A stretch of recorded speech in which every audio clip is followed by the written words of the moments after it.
أعوذ بالله من الشيطان الرجيم. الذين ينفقون أموالهم بالليل والنهار سرا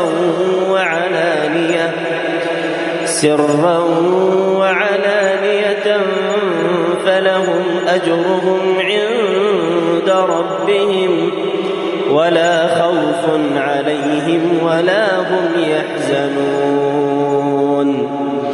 الذين يأكلون الربا لا يقومون إلا كما يقوم الذي يتخبطه الشيطان من المس، ذلك بأنهم قالوا إنما البيع مثل الربا وأحل الله البيع وحرم الربا، فمن جاءه موعظة من ربه فانتهى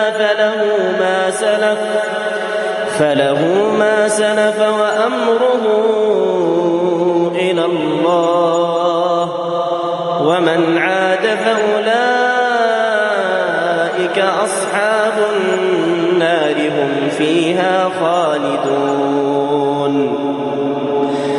يمحق الله الربا ويربي الصدقات والله لا يحب كل كفار أثيم. إن الذين آمنوا وعملوا الصالحات وأقاموا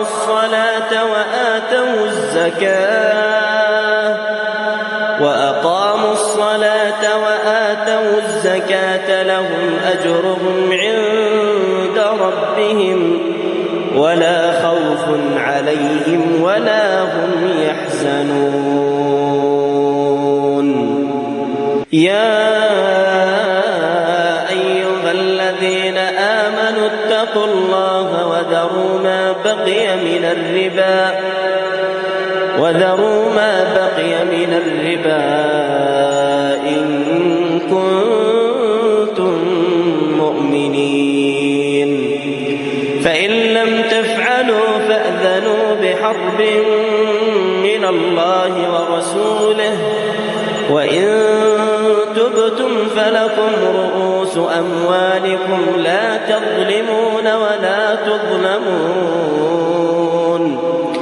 وإن كان ذو عسرة فنظرة إلى ميسرة وأن تصدقوا خير لكم إن كنتم تعلمون.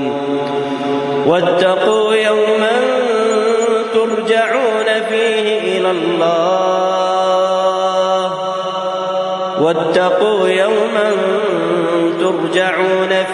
إلى الله